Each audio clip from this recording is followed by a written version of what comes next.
What's poppin', you sussy seinen studiers? It's Fetus and I'm here to talk about motherfucking Dragon Ball.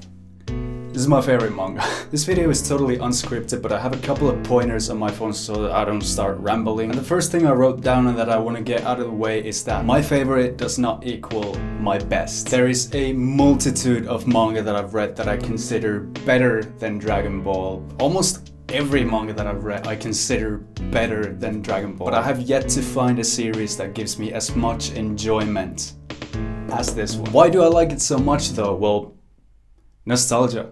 I think it's funny when people try mocking others' preferences just because their preferences are based from nostalgia, as if that's not a valid basis for liking something. This was my introduction to manga many years ago, so it's obviously going to have a very dear place for me. I really want to tell this story about how I came to read Dragon Ball originally. So when I was a kid, the anime was airing on TV, and my first introduction to Dragon Ball was either that or the PlayStation 2 Budokai game franchise. Me and my friends used to play this exact game, and I think I played it with my cousin as well when I was a kid, but nonetheless I played this a lot, even though I never had my own PlayStation as a kid. And then one day, I think I was in 5th grade, so I was 11 years old, and some of you might know this, I'm actually Finnish and I went to a Swedish elementary school, so we had separate Finnish lessons there. And one day our Finnish teacher was the coolest guy. He's probably my favorite teacher ever. I wish I could say his name, but if somehow you end up watching this video and you recognize me,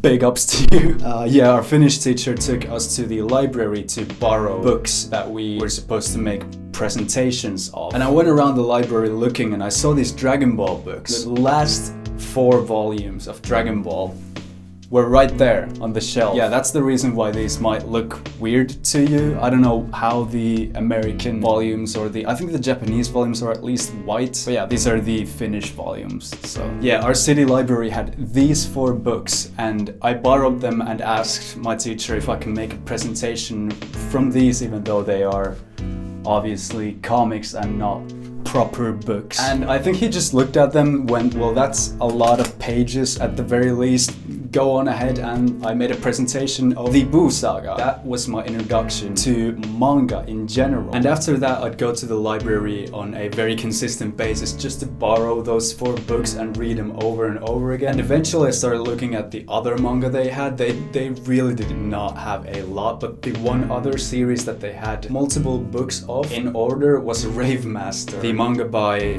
I can't remember their name, but the fairy tale author. It's the manga that the fairy tale author made before Fairy Tail. And I think they had like volumes 1 through 5, and I'd read through those and borrow them over and over again as well. And just a side note that just made me remember that I really want to actually finish Rave Master, as bad as it might be nowadays. I just want to go through it just to get that nostalgia and to finally know what the fuck happens. I have no idea what happens after like volume 5. And then a few years later, I think I was in high school at this point, or maybe the end of middle school, I actually got the full Dragon Ball manga set for very cheap. I think it was like 100 euros or less than that used, and they're in some of the volumes are in kinda condition. The first one that I have here, like you can see that it's clearly been read a lot, but I honestly really don't care. The pages inside are in really good condition, and I've read through the entire series like 6 times maybe at this point, and not to count how many times I've read the Boo Saga, because my god, that's probably like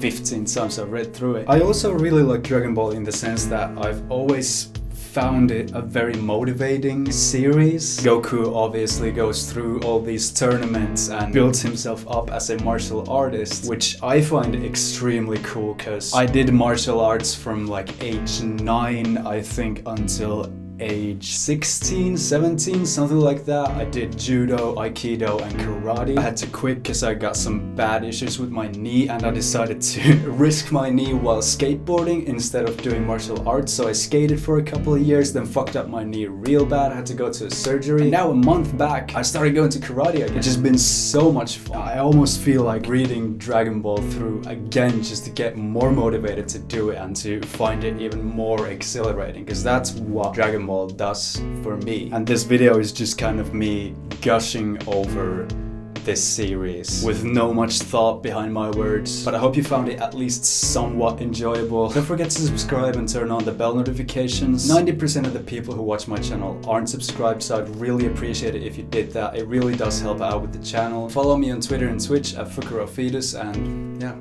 that's about it. Have a great one. Peace.